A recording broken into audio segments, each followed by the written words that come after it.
Hello, welcome to another English Sparkling with Tweedy video. Today, a producer called Heath, who I don't believe I have featured on the channel, but I have had wine from this producer before. If I recall correctly, it was at the summer solstice at Avebury, long before I had a YouTube channel. I think it was, would that have been 2018, 2019? It looked wonderfully incongruous. A couple of bottles of this, I think, in the midst of the field where everyone else is drinking cider and mead and so on. The reason I chose this for Avebury summer solstice that year is it's made in Devizes, or somewhere near Devizes. So I think it was, I figured out at that point in time, it seemed to be the closest vineyard to Avebury in Wiltshire that was producing English sparkling wine. That was the rationale for why I took it. I think that was the regular brut that I had on that occasion, and this is in fact the rosé. I think I picked this up a while back from the basement of the John Lewis Food Hall on Oxford Street. I think it had some sort of wine buyer's recommendation label on the shelf or something like that as well. It's the 2021 vintage. So where are we now? We're in early 2025. It is in fact Valentine's Day today, so here I am with my rosé English sparkling, having a very romantic time on the Heath around sunset. Nice blue skies today, a bit chilly, all by myself.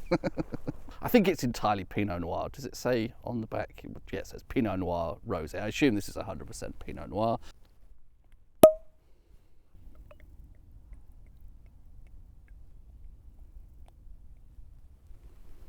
Fairly pale rosé colour. It's sort of just ever so slightly rose gold, I think I would call that colour. It's more gold than rose. Nice mousse on that and a good encouraging stream of bubbles. What am I getting initially?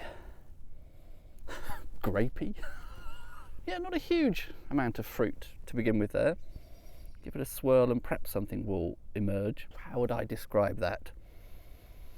I don't think it's the classic, obvious red berry fruit, stone fruit that you'd hope to get from a wine that is entirely Pinot Noir. I'm getting an odd sort of mixture there of, I don't know, what have we got? A bit of quince, a bit of gooseberry, possibly a bit of orchard fruit in there. Slightly difficult to pin that down, almost a bit of banana, weird fruit bowl in there. And also something a tiny bit like match striking paper. There's possibly a little bit of the old struck matches and reductive winemaking notes, something like that. Yeah, it actually reminds me a bit of the smell of sandpaper here, or the striking paper from a box of matches. Not actually a great start, to be honest. Not a lot of fruit, but some slightly weird secondary notes there. Okay, let's hope that fares better on the palate. Get a little bit more of a sense of fruit there. It's sort of slightly appley, maybe. Bit of a soft feel on the palate overall. That is definitely fizzing, isn't it? But I got a slightly sort of mellower sense.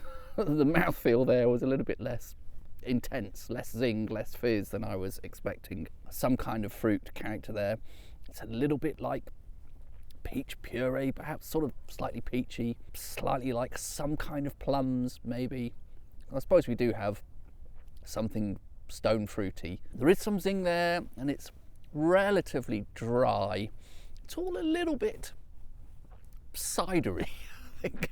I always feel I have to caveat this. I like cider when I'm drinking cider, and I particularly like sort of really rustic ciders. But when drinking English sparkling, I think I want a very different flavour profile from that. This is a tiny bit kind of rustic. Rustic is something I would love in cider. The more farmhousey, more barnyardy, the better for cider. In English sparkling, I kind of want refinement, and I'm currently getting, sandpaper, maybe tinned peaches, but without the syrup. It is a little bit dry, a little bit bitter, and all of that I would like if it was sort of interestingly mineral and or had some pleasing fruit character, but at the moment I'm not really getting that.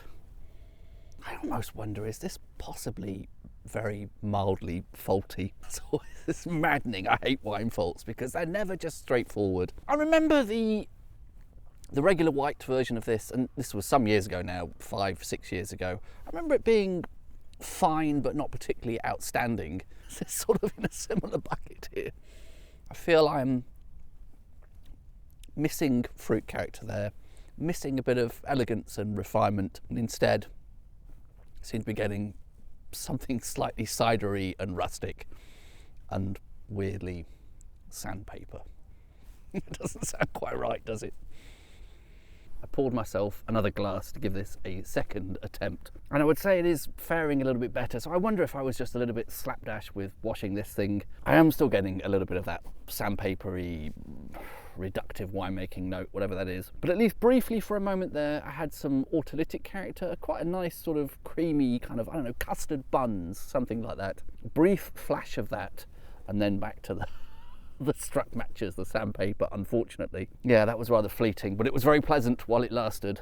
And I'm getting a little bit more zing. I'm noticing more zing and a bit more freshness, acidity, a little bit more liveliness on the palate now than I was with that first glass. Not quite sure what was going on there. So better now, second glass, a bit livelier and a little bit better mouthfeel now, a little bit more mouth-filling, not quite as sort of mean as it was, a little bit sort of not quite flat, but a bit sort of soft and underwhelming to begin with. Now I'm getting a bit more of the sense of those fine bubbles. It's peachier. I think at its best, this is peachy. There is also possibly a bit of red apple in there, I think.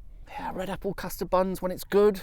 Sandpaper, match striking paper when it's not so good. It's okay. It's drinkable. It seems to vary a little bit from sip to sip even, which is interesting. So again, I'm tempted to think there is a very subtle mild fault with this bottle, possibly, but then those sandpapery struck match notes are, believe it or not, a thing that winemakers often do intentionally. Why, I don't know. Peach Melba, that dessert, and Melba toast, or the Melbas. I fear I've probably babbled too much. A mixed bag, I would say, and possibly just a slightly faulty bottle. Cheers.